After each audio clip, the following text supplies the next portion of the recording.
Susan Osborne, and I'm a former mayor of Boulder, Colorado. My term ended last November. I was invited to come to Minneapolis to talk a little bit about our current effort exploring municipalization and kind of let you know where we are and how we started it and so forth. Boulder is a town of about 100,000 people, a little more, we think. The home of the University of Colorado, which used to be a more dominant demographic force in our community, but it is about 30,000 students. So a lot of students, a lot of faculty, a lot of people thinking and doing things related to sustainability and the environment. We're also home to the National Center for Atmospheric Research, which has about 4,000 climate scientists doing work on climate change and so forth. So it's a community where there is a lot of awareness and commitment to doing whatever we can to be a model community in terms of reducing our carbon output. Let me also begin by saying that I know it's a somewhat sensitive topic. It's hard for me to tell the story of what we've gone through without expressing a little bit of frustration at our relationship, the city's relationship with Excel. And I don't mean to hurt anybody's feelings. As a politician, my background is in city planning, and I was director of long-range planning in Boulder and retired from that job after 23 years. So my background is as a planner. I came onto council not with any agenda. I had no interest in municipalizing, even though it was a nascent issue at the time that I was elected. And it took quite a while for me to get to the point where it seemed like municipalization was a real option for Boulder and something that we owed our citizens to explore.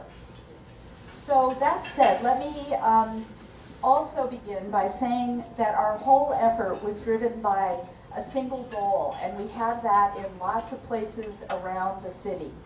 And the energy goal can be expressed this way: to provide cleaner, competitively priced, and reliable electricity to Boulder residents and businesses with as much local decision-making and generation as possible. Simple goal, and that's really what has been driving us. So I'm going to run through a chronology. I have 3 short little YouTube videos to sort of intersperse, so it won't be too boring, but I do want to give you the chronology of events so that you'll understand that where we are now in our process looking seriously at municipalization isn't whimsical, and it wasn't done without an awful lot of forethought. So I'd start with 2002. The city council, before I was on city council, adopted the Kyoto Protocol. And basically that meant reducing greenhouse gas emissions to 7% below the 1990 levels by 2012. We're in the process of revising that and looking again at what's possible for Boulder. But that was the first time that the city took a specific position and a goal to reduce energy use. In 2006, by 2006, the city had developed a climate action plan that we believed would help us get a long way toward meeting the Kyoto Protocol. A piece of our climate action plan was a carbon tax. And we asked the voters in 2006 to give us a couple $1 million a year to use to implement our climate action plan, and it was based on electricity use. So first city in the country where voters agreed to tax themselves based on electricity use to basically take steps to reduce carbon output.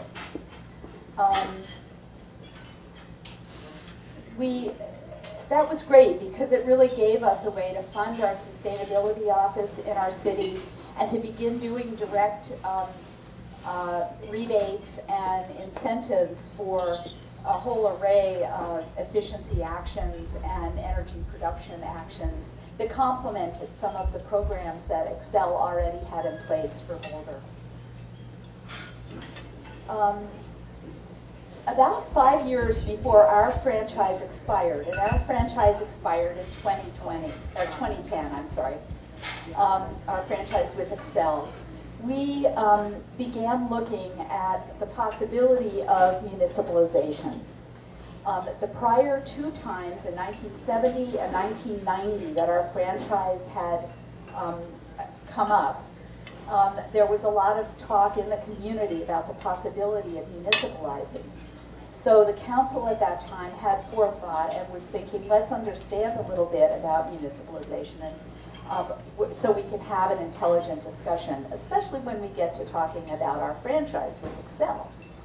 And let me take a step back. In Colorado, in our Constitution, it's required that franchise document contracts go to the voters.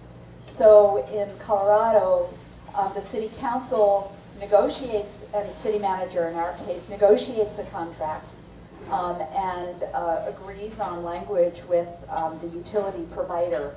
And then in November, it goes on the ballot as a ballot issue. So everybody votes on franchises. And typically, they're fairly, they're not very controversial. It happens with all of the utilities that use outside providers. So we did a study. We hired R.W. Beck in 2005 to look at our system and to understand whether or not municipalization was a good option for us. By 2005, at the end of that year, we had gotten a report back from R.W. Beck basically saying that it looked to be a possibility for Boulder, and so we should keep it as a live option. We then looked at, began kind of talking about municipalization, and it was a topic of a lot of our citizen groups in particular. Shortly after that, and as we were getting ready for our franchise negotiations, Excel came to us with an offer, and the offer was to use Boulder as a beta test for a smart grid system that Excel would begin to test. And the idea was that a lot of outside contractors would donate their expertise and some of their equipment, and it would be a beta test for them. It would work. It would be a win-win, that Excel would get a much more robust energy system in Boulder, and that Boulder consumers would have a way to monitor their energy use and kind of push us to the forefront of efficiency options in the country. And at that time, the city council, and that was about the time I was elected, this was 2007, the council voted unanimously to suspend any more discussion about municipalization until we had a chance to see how the smart grid city option would play out. So we had 2 years of time, work was going on. The system that Excel chose was a fiber optic system, which turns out to be not what most cities are using at this point in time, but as sometimes happens with beta tests, you take a little bit of a wrong turn, but it was a very expensive system. And there was very little that a consumer of electricity in Boulder got out of the whole smart grid effort, even though it was hyped a lot when the city suspended municipalization talks. So in 2009, 2010, we began franchise negotiations in earnest with Excel. And the background is a lot of dissatisfaction with smart grid, as well as a kind of this idea that we wanted more local control of our energy use, that we wanted to decarbonize our energy supply. In Boulder and in Colorado, About 60 to 65% of our electrical energy is produced by a couple of large coal-fired plants. And it became clear also that we would never reach our Kyoto goal unless we did something about the way we got our energy supply. So we went through a period of time quite frustrating for me as a mayor at the time, of trying to negotiate some issues that we had, some changes that we wanted to our franchise agreement. And they were small things. They were things, some of them were small, like we needed access to data because we were investing in a lot of efficiency improvements, and we didn't have a way of understanding what was successful and what wasn't. So we needed some data. We had issues about our streetlights. We were paying the electricity on them, became very interested in experiments with LED streetlights around the country, and were unable, because Excel owned the poles and did the maintenance, we were unable to change the lighting system in our streetlights. So there were some simple things, and there were some larger things. Solar gardens was one. And in the end, the council in 2010 voted not to put the franchise agreement on the ballot. What that meant for the city was that we would be without a franchise, although the utility would still be required to serve the city. But most importantly, the city budget would be out $3.9 million because although we would still get our electricity and natural gas from Excel, we would not be able to collect a franchise fee. So our city attorney came up with a clever option, something called an occupation tax. And we put that on the ballot, telling our voters that it would be to replace the franchise fee. And it would be set to be exactly the same as the franchise fee, but it would mean that we would be out of franchise with Excel, but our budget would be kept whole. The voters then that November of 2010, by a 70% margin, approved that change. So basically it would be no different on a utility bill. Instead of a franchise fee, you would have an occupation tax. So that was great. And at that point, we were, by the end of 2010, we were out of franchise with Excel. We had begun then to look at a very quick study of, was municipalization possible, and what would we be able to do with municipalization? One of the things we did was to try to engage our citizens in understanding what was going on. So the first short little 1 or 2 minute video I want to show is a piece of one of the videos that the city used on our own TV station, YouTube. We tried to spread it around as widely as we could. And it's mainly just to, get excited about this effort, that it really is important.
You Have the Power became our kind of tagline for the campaign. And throughout the spring of 2011, we worked with a series of consultants to get our ducks in a row in terms of understanding what municipalization would take. And all the reports we got from our consultants looked very positive.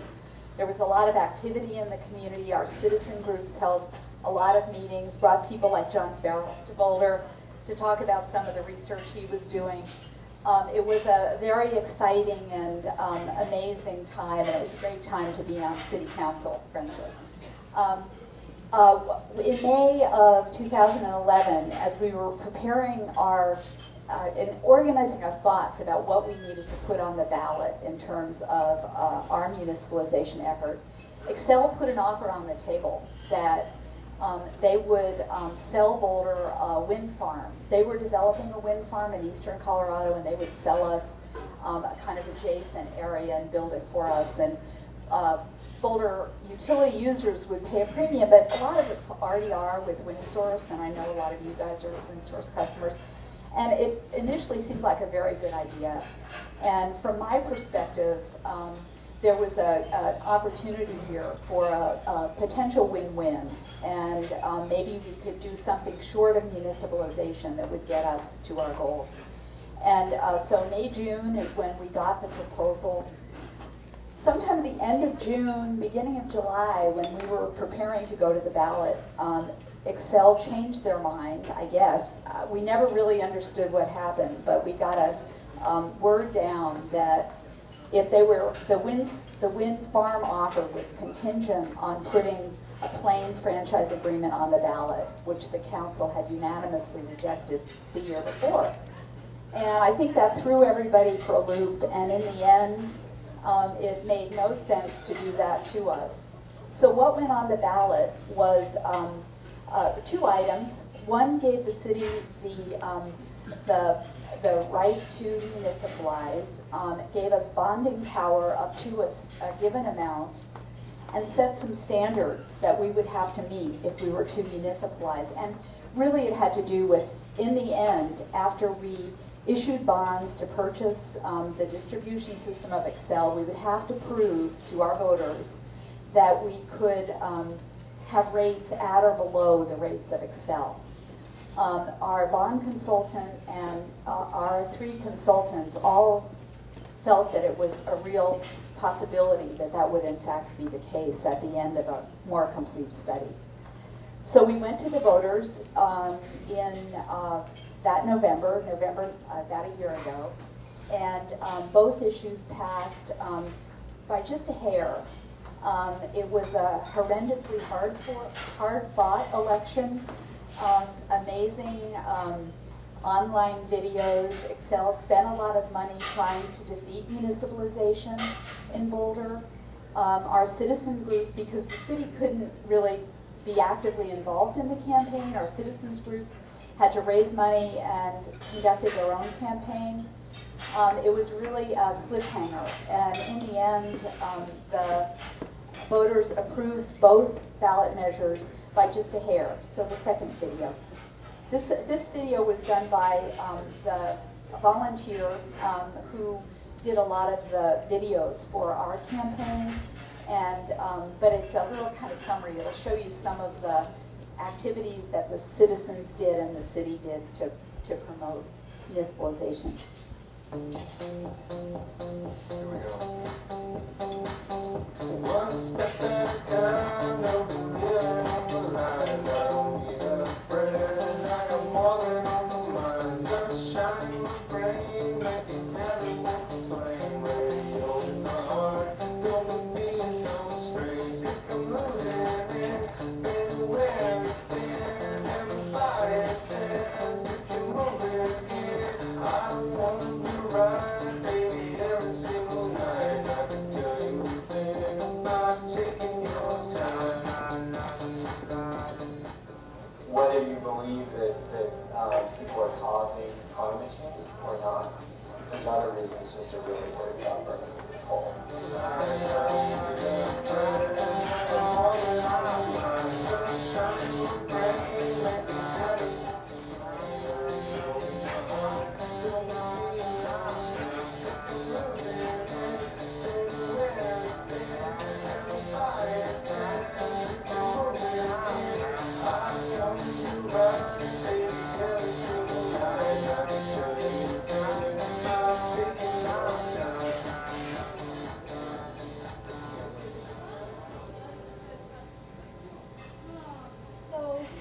anyway, that's not the end of the story. That was just the start of the story. And at this point, we have 5 years of funding to explore municipalization and to determine the city's path. I think at this point, things look very positive. This year, we have 2 legal issues that we are going to have to deal with. One's called stranded costs, and that'll be settled in Washington at the Federal Energy Regulatory Commission. The second is the condemnation proceedings, and that'll be settled in a court in Denver. And we have attorneys on both ends working at that. We've hired a a wonderful woman who's leading our municipalization effort in the city and coordinating the work of the consultants with the homework that we have to do in figuring out just what would we be buying. And it's very exciting. We had a study session about 2 weeks ago, and that was kind of an update to the city. So my last video is just a little snippet that was shown at the study session, just giving an idea of some of the work that's going on. In this case, our staff team that's working on municipalization takes a trip to Fort Collins, kind of our sister city, and is looking at their system. They have a really model uni, and we're looking at some of their systems. So it's kind of cool. And it was part of the study session 2 weeks ago, a little intro to it.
That's the end of my presentation. I just wanted to say that I have some booklets that were put together by the city prior to the municipalization vote that include the ballot language and kind of frequently asked questions about the municipalization effort.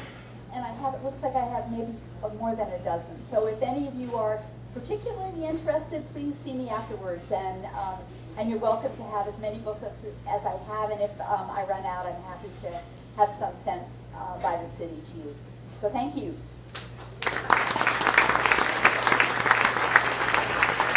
Okay, as Susan mentioned, I traveled to Boulder in early 2011 and had the pleasure of meeting with many of the wonderful folks there working on their campaign. I'm from the Institute for Local Self-Reliance, so as you may imagine, was very turned on by their pursuit of more local control over their energy decisions.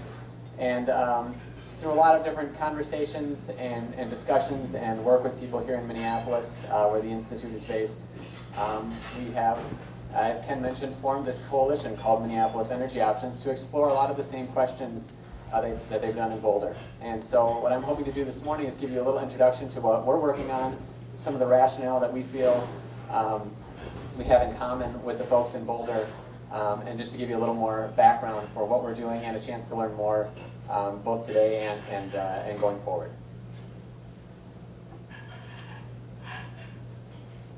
So let's take a quick poll to start this off.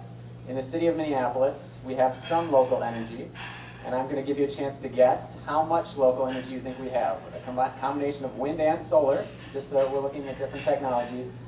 How many folks think that we have just 1 kilowatt or less of local energy? Anyone taking on that? How about 1 megawatt or less, or about 1 megawatt? A few hands up. What about 10 megawatts? All right. And how about 100 megawatts? Some very bold people. I love you guys. The correct answer is 1 megawatt. It's about 1 megawatt. It's almost entirely solar. We don't really have any wind power in Minneapolis, which is probably good because, frankly, those wind turbines are pretty tall, and I don't think they would be very popular here. Your fun fact is that Gainesville, Florida, which is a municipal utility, has about 10 megawatts of local solar.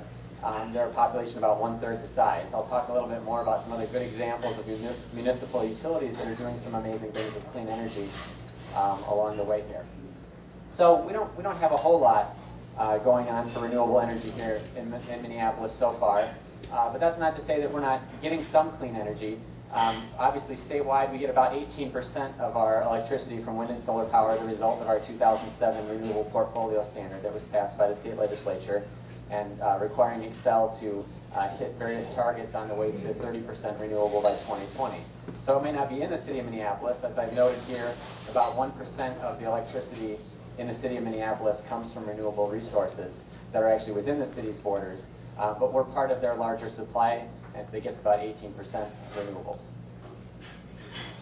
And of course, there are a few great examples. This is the Convention Center solar array. This one is on the Reuse Center on Hiawatha and Lake Street. And I don't actually know where this one is, but I think this is very representative of how we feel about clean energy on our campaign, that we are very excited when we see solar anywhere in the city of Minneapolis. And if anybody knows who this woman is, I want her as part of our campaign, by the way. So speaking of our coalition, here are the organizations and neighborhood groups that so far have signed on officially. We're in conversation with many, many more as part of our work. So you can just get a sense of the different kinds of organizations, youth organizations, environmental, economic development, and neighborhoods so far that are already participating in our work. If you haven't heard of us much before, that's probably because this is our first really big event. So we're really just getting off the ground and trying to tackle some of these very big issues. So let me give you a little background of why we're here. And you'll note that there's some very interesting similarities to what Susan had to tell you about Boulder. First of all, we're at a crossroads. You know, we have this trend so far. We have policies in place that have gotten to us to 18% clean energy, wind and solar power in the state of Minnesota.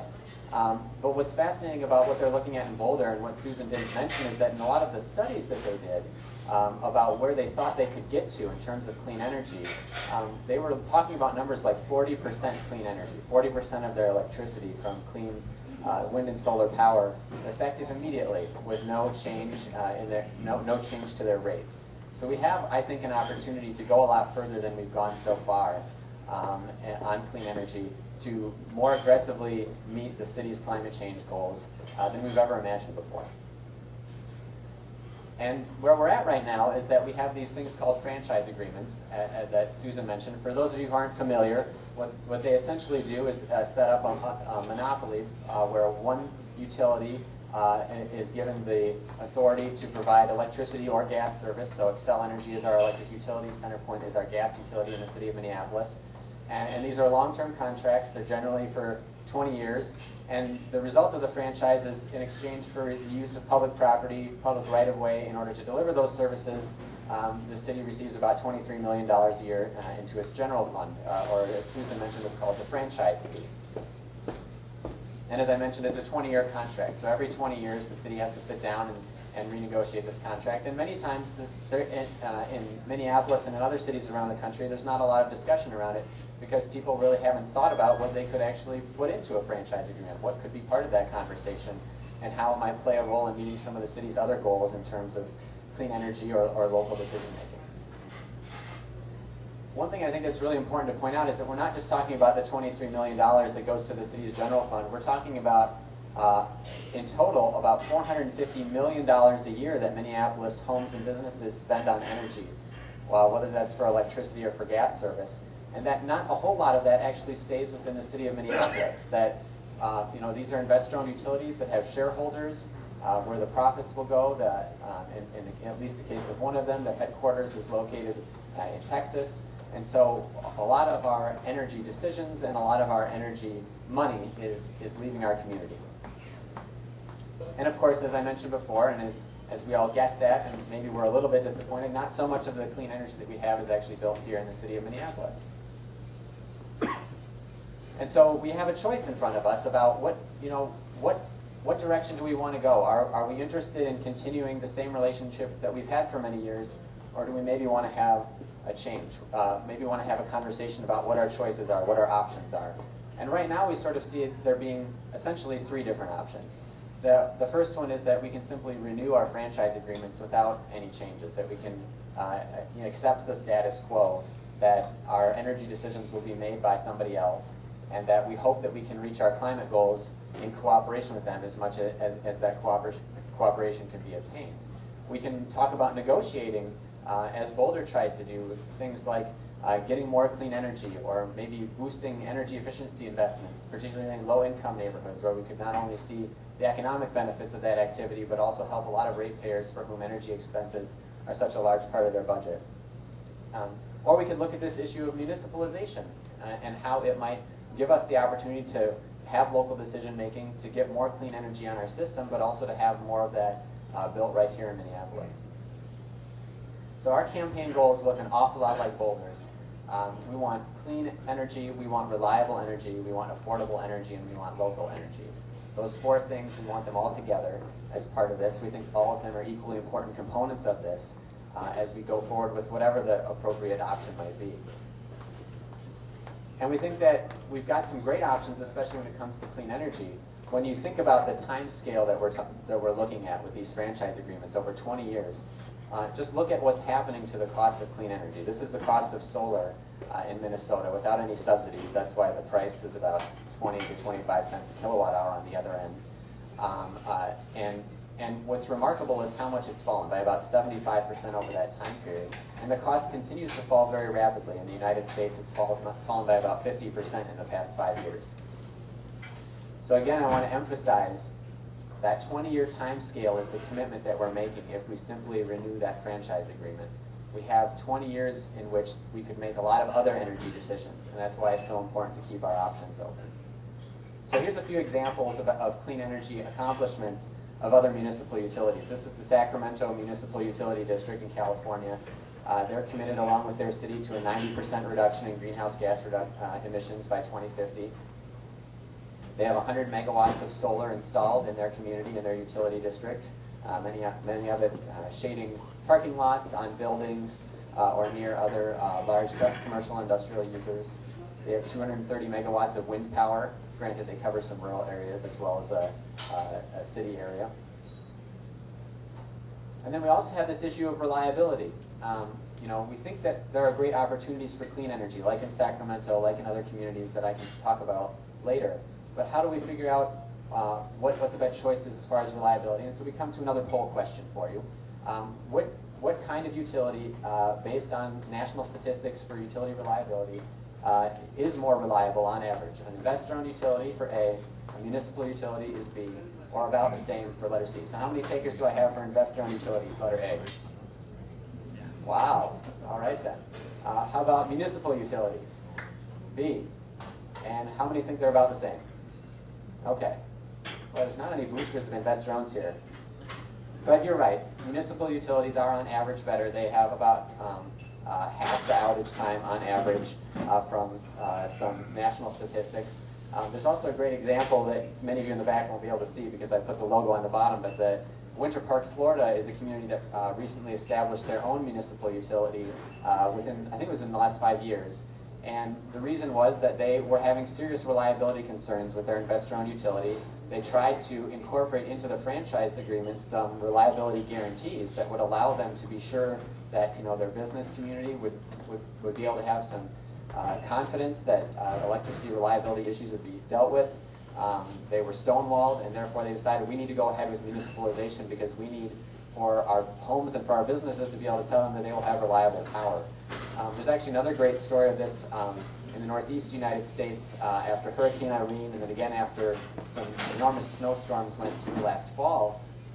Many municipal utilities were able to get the power back on within 24 hours. There were quite a few news stories about customers of investor-owned utilities without power for as much as a week, and quite a few communities now interested in the idea of municipalizing their energy system, or in some cases even remunicipalizing, having sold their municipal system years ago, but now interested in taking it back in order to get more reliable service. And I think this is probably the best figure I can give in terms of reliability, is that 1 in 7 Americans are served by a municipal utility, including some of the largest cities in the country. If municipal utilities were terrible at reliability, I think we'd be hearing about it more often. So let's talk about the third thing. We've talked about clean energy and reliable energy. Let's talk about affordable energy, and I think this is a good illustration right here. When we want to go out and build new renewable energy systems, we want to build new infrastructure, we often have to borrow money to do that. And a bond rating is a good indication of what kind of interest rate you're going to pay, and the city of Minneapolis has a significantly better bond rating than Xcel Energy. So if we were to build a new solar plant, and it was a competition between Xcel and Minneapolis as to who could build it for cheaper, Minneapolis could win on the basis of being able to borrow money at a lower interest rate. And there are some other advantages that municipal utilities bring to the table when it comes to affordability. They don't pay taxes, they don't have shareholders, they have lower overhead, potentially, because they can share many of the same city resources, trucks, maintenance workers, to go out and do some of the utility work as they use for other city services. And finally, they have a common interest. Cities are not in it for electricity sales or for gas sales. They're interested in providing people with reliable and affordable energy service. And if that means reducing sales, that's something that a city is willing to consider. The last example I want to give you of affordable energy and the municipal, this is taken from the website of Austin Energy, which is the municipal utility serving the city of Austin with about 1 million people in Texas. They're so affordable, they don't even have a logo. It's just austinenergy.com. They're spending their time focused on renewable energy. They have a goal of 35% renewable energy by 2020. So a little bit facetiously there, but as you can see, there are a lot of reasons why municipal utilities can provide affordable energy. The last thing I want to talk about is local energy. This is taken from a lot of the research that I do on the economic benefits of energy, because as much as we want to talk about the environmental benefits of focusing on clean energy and the battle against climate change, when it comes down to it, when a city or a community is interested in investing in energy, we're also looking for a return on that investment. And frankly, it's a lot better if we can own those energy systems than to just have somebody else build them. In fact, you can get as much as a 3.5 times multiplier to the economic return to the dollars cycling in your community if you have locally owned energy systems. A good example of this, Gainesville, Florida, is a municipal utility I mentioned earlier. They're a world leader in solar per capita. Again, a population of about 125,000. They've installed over 10 megawatts of solar. Not because they're spending more money than Minneapolis or than Xcel in terms of subsidies for solar, but in part because they've got a very smart solar program that allows for very easy participation. And as I mentioned before, this is also harkens back to that issue of municipal utilities having a common interest. They have a commitment to reduce electricity sales by 10% by 2015. I challenge you to find an investor-owned utility that has voluntarily made that same commitment. So they're getting more local energy like this. This is a solar array built on the rooftop of Quality Coaches, a small business in the Kingfield neighborhood of Minneapolis, and I think that's something that we'd like to see a lot more of. The last thing I want to say about municipal utilities that I think is very important is that when we talk about Minneapolis considering becoming a municipal utility in terms of gas and electricity, it's important to remember they already are a utility in providing other services. and that people are very satisfied with that service. In their most recent customer satisfaction survey, 88% of Minneapolis residents were happy with their recycling, their garbage, and their water service. So, does that mean, with all these benefits of municipal energy, that we should just go ahead and form Minneapolis Gas and Electric today?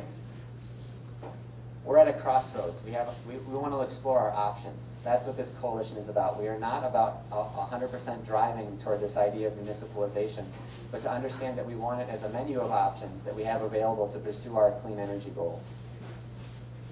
And we also want to be able to provide the city with some leverage, because frankly, when they sit down to have these franchise negotiations with Xcel and CenterPoint in 2014 and 2015, they need to have a credible alternative to offer. When they sit down with Xcel and say, we want more clean energy, or we want more investments in energy efficiency, or we're concerned about reliability, Xcel Energy and CenterPoint are investor-owned utilities, and their shareholders will tell them, don't make any investment unless it's going to pay back. And the city needs to be able to offer an alternative to Xcel and CenterPoint to seriously consider the issues that they put on the table. So that's kind of what our campaign is about, and what our goal is right now is looking to do something very similar to what Boulder did, which is in the fall of 2013, have a measure on the ballot that offers people the opportunity to tell the city to go ahead and investigate that opportunity of forming a municipal utility, as long as it can meet those, and to do the research on whether or not it can meet all of our campaign goals of clean and local and reliable and affordable energy. I want to give you a chance to choose right now. There's a little sheet of paper on your table that looks a lot like this. You can learn more about this campaign. You can take a chance. You can sign up to say that you support Minneapolis Energy Options. You can sign up to volunteer to help us get the word out about this. You'll get an update maybe once a week about interesting things that we are learning in our exploration of our energy options, stories from other places like Boulder. We could really use your help. So join us. So I'm happy to take some questions. I believe Susan's going to come back up here, and thank you. My question is about the geography of this metro area. We're one city of the Twin Cities. We got a lot of suburbs, and is there any thought of getting like St. Paul and some of the suburbs to work together on trying to do energy? I assume Boulder does not have the same layout as we do here in Minneapolis. That's a good question. There are definitely other communities that have already expressed interest in trying to either use some of the information that our campaign is putting together or pursue this themselves. The hang-up is, as Gail just reminded me, that St. Paul, for example, their franchise agreement doesn't expire until 2026. And so we can work with them in the long view, but there are going to be some communities, hopefully other communities, that have a franchise expiring within a shorter period of time that we would certainly be happy to work with if they are interested. I had the same question about the city of St. Paul, so thank you. I was a little bit disappointed because you talked about renewable energy in the city of Minneapolis, and you ignored the largest source of renewable energy in the city of Minneapolis and also in the country, and that's hydroelectric power. There's 40 megawatts of hydroelectric power being produced in the Twin Cities area. 10 megawatts went online last November at Lower St. Anthony Falls, and there's another 12 megawatts under development at Coon Rapids. So I hope when you look forward on renewable energy, you don't ignore hydropower, because it's one of the more reliable, and there's a whole potential for development of hydroelectric energy in the United States. Thank you, and we will. I'm a mechanical engineer, and I was also kind of surprised that you didn't talk about hydroelectric power. But my main question was, I'm not sure what you mean by the municipalization of these utilities, because when I think of a municipal utility, you got a whole bunch of capital equipment. You got the actual plant, the transmission lines, just substations, all of this stuff. If you're, I don't think you're talking about buying all that from Xcel, and if you're not doing that, doesn't that mean that you're just now creating a middleman between the investor-owned utility, which is still generating the electricity, and selling it to the city, and then the city sells it to the people. I'm not quite sure how you get an advantage unless you buy the stuff, which is a gigundo capital investment. So you own it. It's like Ed Schultz says, ownership has its privileges. You're not taking the plants and the transmission lines and everything away from the utilities. So I'll listen here. Yeah, so let me speak to, in Boulder's case, we in fact would be looking and are looking at buying Excel's distribution system, and that includes the small the stations around the substations around the community, and so when we talk about the need to understand what the complete cost is before we go forward with municipalization, one of the big issues is what is the value of that equipment, and Boulder is like Minneapolis with AAA credit rating. We can intend to bond to purchase the equipment, the distribution system, not the transmission system, but the distribution system. And the calculation then is what would our bond payments be? We know there's $12 to $14 million of profit that comes out of Boulder every year. It must be much larger for Minneapolis, as well as a whole different array of ongoing personnel costs and things that the utility picks up that the city would not really have. And so the question is, with that profit margin, with the other expenses, would we be able to make bond payments included in the ratepayer's bill and still be able to have energy cost being below Excel's cost at that point in time? And our consultants say that the answer to that is most likely yes. Hi, I'm Josh Winters. Full disclosure, I do work with MPERG, so I'm part of the coalition. But I wanted to, it is a big, ambitious plan, and I think that's what's so great about it. I just want to acknowledge that, yes, it's a huge challenge, but it has lots of opportunities, but no side stories, sorry. My quick question is this. Some of the other municipalities put up there who had municipalized their energy, I think about Los Angeles, I think San Antonio was up there, or even Austin, very sort of large cities.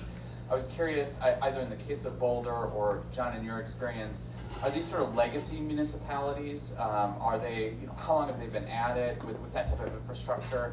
In other words, how many of them have made that sort of big transition recently, or how many have kind of been there for a long time? And how did that kind of play in the case of Boulder, or how does that play in terms of what we're talking about doing with Minneapolis? John might be the better one to answer that, but in Boulder's case, and in Colorado, there are lots of munis, and including Fort Collins, I mentioned, but some of our sister cities around Boulder, Longmont, and Estes Park are all municipal utilities. They were all established in the 1930s, the time when electricity was being widely spread and utilities were picking up the ball. But one of the things John brought to Boulder was this sense of the communities that in the last decade have municipalized, and it is a number that's not as substantial as the munis that began in the 1930s, but is a growing number. And so we had an opportunity to talk to people from Winter Park, from Austin, and then Fort Collins, of course, are people we talk to the most about our possibilities. The only thing I would add to that, Josh, is just that there always are communities pursuing municipalization. As you can tell from Susan's presentation, it's sort of a long and involved process, so there's not necessarily a lot of them going through it at any one given time or all coming to the close of that process. But there's also different motivations. Like Anna mentioned Winter Park, it was all about reliability for them. And so even though there might be some other municipalities that are going through the same process, it's not always for the same reasons. I hope this is, my name is Jim Lundfesti, I hope this isn't a side trip, but Susan, I'm wondering, when Excel backed out of their deal, did they say at all why? I know that, because the nation's experiencing a natural gas revolution, and you got $2 natural gas that I know is devastating a whole lot of privately funded wind farms that are just not being built now because of this, it looks like, persistent low-cost natural gas. And as you think of municipalization for yourself and this affordability issue, how do you fit natural gas into the way you guys think about this? Well, my understanding is that the way the staff is looking at it is as a transition fuel, and a lot of the vendors and vendors who came and talked to us during that 2011 period were offering packaged natural gas systems. But we know we have a lot of renewable energy ourselves. We have you guys have a lot of hydro, but we have a high head hydro system that the city built that catches the pressure that's released from valves as the water comes to Boulder from our watershed on the Continental Divide. And we know there's more potential there, for example. So, and ought to be able to be built at or lower than the natural gas cost, because we have a lot of the facilities in place already and need just to add turbines. So it is a factor, and it's certainly been a recent boon in some areas. It's certainly less polluting than coal, and so it's why we viewed it as a transition fuel to more renewable energy, more local renewable energy. Hello, my name is Rick Gravrock, and I've been hearing a lot of things about algae oil as the best alternative to fossil fuel. I have a little visual aid here that says Pracno LGS. There was a 20-nation conference here in Minneapolis last year about algae oil, discussing all the aspects of it. And there's a student in Elk River, Minnesota. He's a 16-year-old kid. He discovered that the best way to get algae to release the lipids without killing the algae is by running a current through it. What do you know about algae oil as an alternative to fossil fuel? Well, without getting too much in the weeds, I've done a fair amount of research on it, and given where the city is going to be in its pursuit of clean energy, it probably won't come up, at least in the early stages, simply because there aren't a lot of commercially deployed algae oil systems. I think it would certainly be part of any package when you're looking in the long term how you would transition to a 100% clean energy system. Hello, Susan. My name is Lee Samuelson, and when I had lived in Colorado, I had helped get Amendment 37 passed, and I was wondering, did having that standard in place from the voters make it easier to negotiate with Excel for the purposes of the municipalization in general? Well, I guess I'd start by saying that it wasn't easy to negotiate with Excel. I think that it is a great thing, and the renewable energy standard, the notion of it has really swept the country, and a lot of states have this. And it's pushing Excel to do more and better work in renewable energy. Whether or not it helped us, I'm not really sure, but it's certainly been important. I guess I wanted to say one thing about our franchise negotiations, and it's sort of tangentially related, and that is that it was my understanding as an innocent in all of this that a 20-year contract was a 20-year contract, and truly at the end of it, you were free to look at what options served your community best, and it involved a lot of exploration of other uses, and for whatever reason, the franchise process didn't pan out that way in Boulder, and became very adversarial, and not just simply about one city wanting to explore options, but really adversarial. And I think that's too bad, because I think we need to get back to the notion of a franchise agreement as an opportunity for a local government dealing with a regulated monopoly that's guaranteed a profit, that's guaranteed customers for 20 years, to look at the system. Anyway, thanks for the question. I think many people may not know that the energy load for space heating is actually, in residential and commercial buildings, is actually larger than the electrical load. So you have a single utility providing both natural gas and electricity. Is the natural gas utility part of the conversation in Boulder, and how would Minneapolis handle that with CenterPoint? Yeah, simply in our case, our focus is really on electrical energy because of the carbon, the concern about carbon and our coal-based generation of electricity in Colorado. So we haven't dealt, and quite specifically, we haven't dealt with natural gas. Speaking for the Minneapolis Energy Options Coalition, we're looking at ways that we can approach the clean energy conversation for both utilities, but since they're separate negotiations, we're sort of taking the first one first, so largely a conversation about electricity on the front end. Sheldon Maines. I think it's great that we're looking at municipalization. I think it's a good idea to take a look at. Now I'll ask my question that may sound the other direction. Past life, I did energy policy for the state about 20 years ago. At that time, it was looking like the profit in electric utilities was in the transmission and generation of power and not in distribution. And we saw that with the Minnesota Municipal Power Association, whatever they're called now, basically getting shafted by an agreement with the large investor-owned utilities.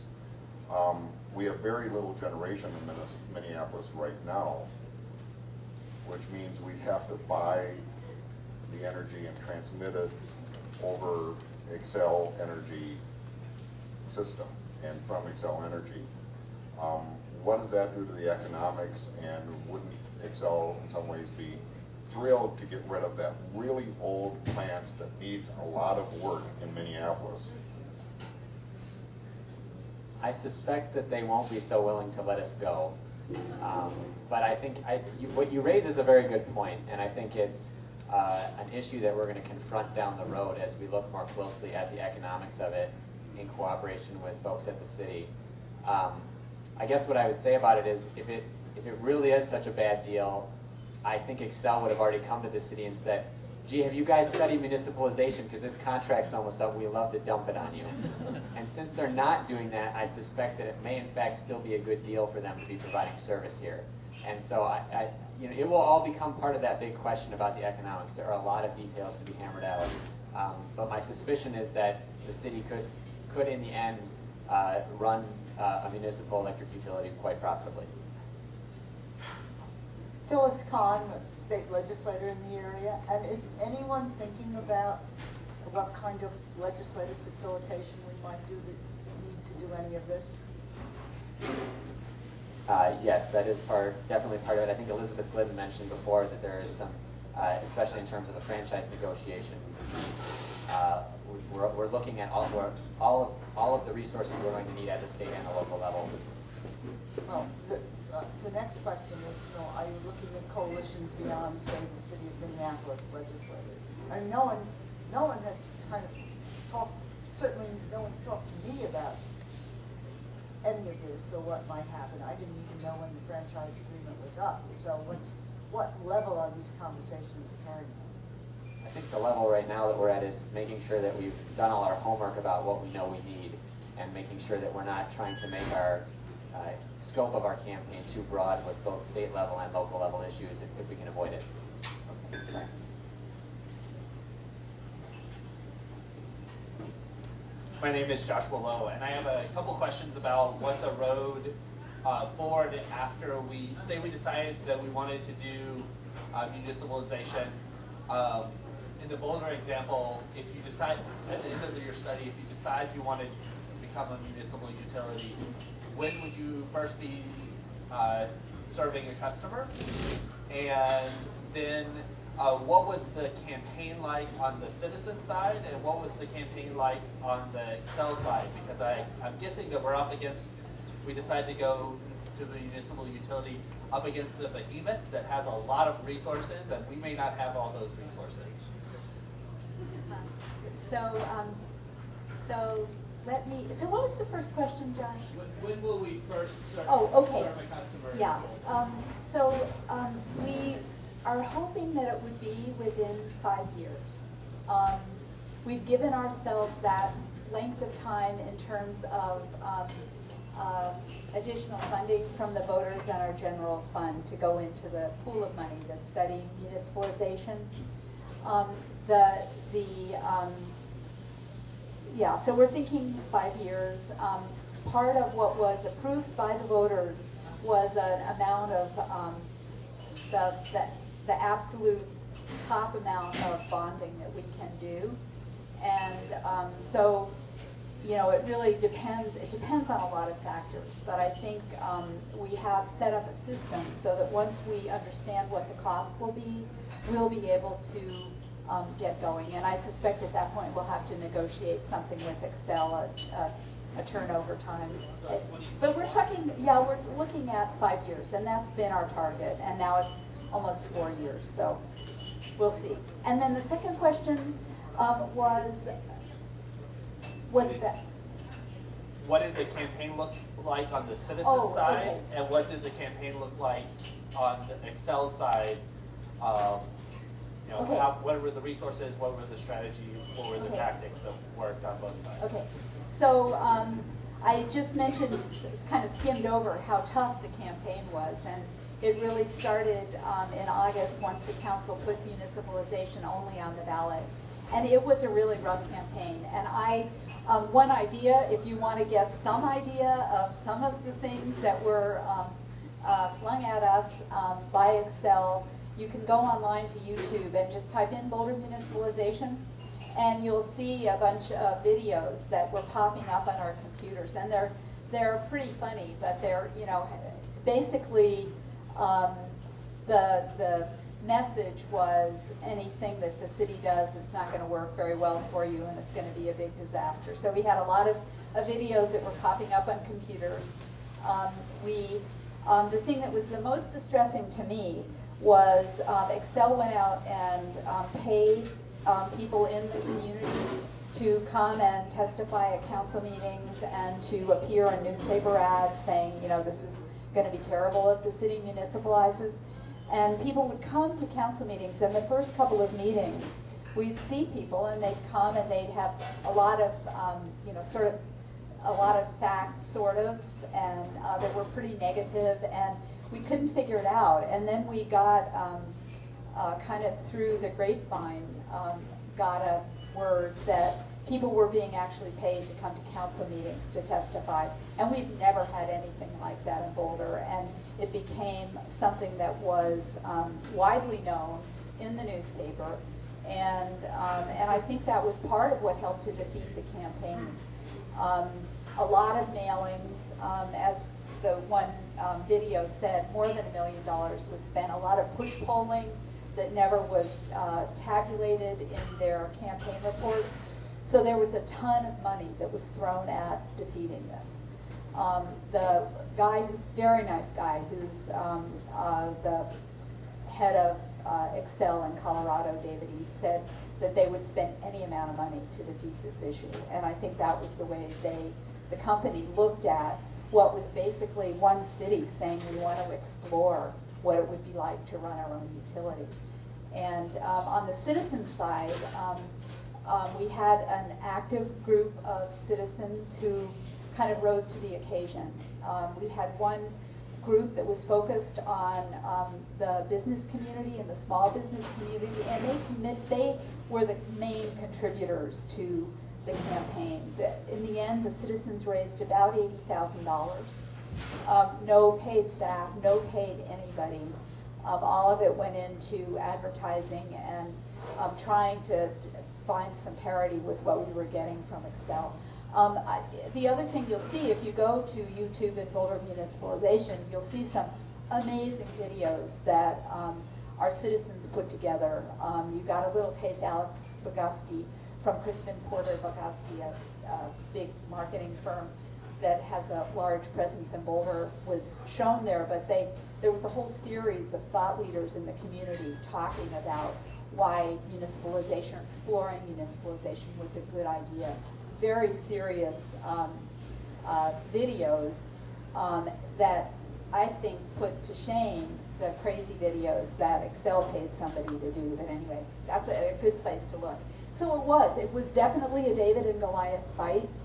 And I think had there not been so much money spent, we would have had a much higher percent of our citizens voting to try to municipalize. But as it was, we won anyway. So. Let's take 2 more questions. Good morning, I'm Jan Hubbard. I have a question for Susan and one for John. First, thanks for traveling here, Susan. And my question is, I heard you speak about distribution in Boulder. I'm wondering if you're looking at generation as well, rather than just buying power.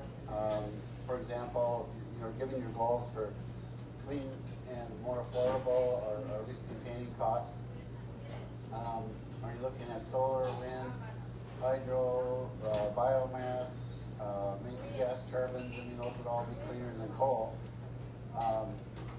So are you looking at that for your own generation? And then my question for John is, well, I'm thinking that I might know your answer, but I'm wondering if it makes sense for Minneapolis to own generation if we were to go in that direction. I'm thinking maybe, your background for self-reliance, that maybe is a good idea, but I want to hear what you think, John. Yeah, so the answer from Boulder's perspective is absolutely yes. We already have somewhere around 6 megawatts of solar. I was looking online last night to get the number, and it's different in a couple of places, but it looks like by mid-2012 we had about 6 to 7 megawatts of solar already, and the idea would be to really ramp that up. We wanted to do solar gardens, and we went along with Excel to get through the legislation we needed to do that. Too long a story, but anyway, we're really looking forward to pushing the boundaries in terms of solar energy. It's a great resource in Boulder. Wind a little less so. We have more high-head hydro capacity to develop. People in town are already using geothermal to moderate heat temperature, so that would be a heating concern. But anyway, the answer is yes, and we're really looking at local generation as a key piece of our municipalization effort. I'm glad to know that I'm predictable, but yes, I would certainly think that Minneapolis should consider local generation. I especially think that one advantage of a municipal utility is being able to take into account economic development components of local energy generation, something that an investor-owned utility like Excel has no real reason to do, frankly. And whereas the city of Minneapolis definitely could and should consider those kinds of things in terms of what kind of energy supply, in its energy supply decisions. So I don't know exactly how it'll play out, and there's a lot of economics questions that would be answered along the way as part of that, but it's certainly something I think we feel is very important. Thanks for coming all the way from Boulder. Great information. I'll come to Minneapolis anytime. Sure. It's a wonderful city. My name is Lynn Hinkle. I work with the Minnesota Solar Energy Industry Association and the Energy Jobs Association, meaning I do a lot of advocacy for both solar and energy efficiency. My question is pretty simple, actually. I heard, John, you raise the term economic development in your last response. To what extent did you calculate job impact, economic development impact in Boulder? And it's my belief that unless that becomes central or at least a critical component of the discussion here, we're going to have a lot of difficulty convincing constituents, ratepayers, all that kind of stuff, to move forward with this. So shifting the narrative from energy policy to economic development policy, and understanding the extent to which that was a part of the process. I didn't hear anything virtually in your discussion about that, and it concerns me because I think it really has to be a central feature of a successful campaign. Yeah, I'm sorry I didn't include that. The strongest and maybe most outspoken group of supporters in our municipalization effort were small business owners. And it was not just the people in the solar industry, although all of those guys were on board, but it was all kinds of people. Green Building Guild, a couple of developers that have specialized in LEED projects, and some of our organic, we have a lot of organic, the organic industry was very much behind us. So their testimony and their thoughts and their idea about municipalization as a way to keep more money locally and to enhance their business was a big part of the discussion. And I'd say as a city council, we went, two of us went to the top 25 businesses, large businesses in Boulder, to talk to them about municipalization and answer questions they had. Their main concern was reliability, and their second concern was cost. And we were able to assure them by what we were putting on the ballot that at least the cost issue we wouldn't move forward unless we could provide energy at the same price. And there are lots of reliability opportunities if you have a small utility and can work with, in our case, Ball Brothers and IBM, some large employers, to have package plants that they can also sell into a local grid. And we're exploring things with them. The large businesses pretty much stayed out of the discussion, the community discussion about municipalization, but the small businesses were front and center and were really our most avid supporters in many ways. And I think economic development is a piece of this. It's about keeping projects local and making local decisions. So. All right, this will be the last question, and then we'll wrap up. My name is Mike Rivard. I'm a Minneapolis resident.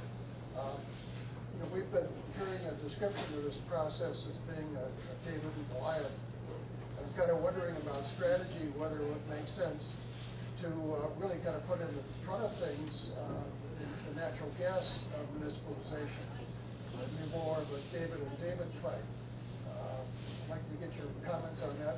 There might be some advantages to really having the natural gas that even kind of resolved and taken care of and successful, experience right away. Sorry, Mike, can you tip the mic up and say the last part again about the natural gas? This is in terms of strategy.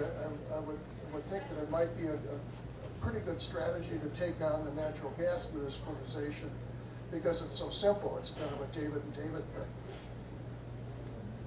I haven't heard anything about natural gas municipalization. It's just been pointed at.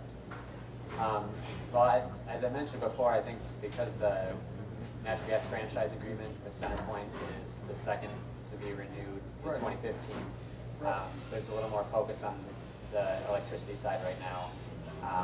There's also, the other thing I would say about it is there's a lot more examples of a clean energy opportunity on the electricity side of things than there is on the natural gas side of things, which isn't to say that there isn't one. There certainly is, but it's not been proven out in a lot of different places so vividly as in the electricity side of things.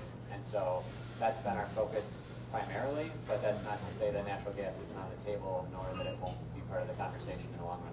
Okay, I'd be advocating for a natural gas task force. Move it along. There's a form on your table, and volunteer checkbox is the one you're looking for. Thanks a lot. Thank you very much.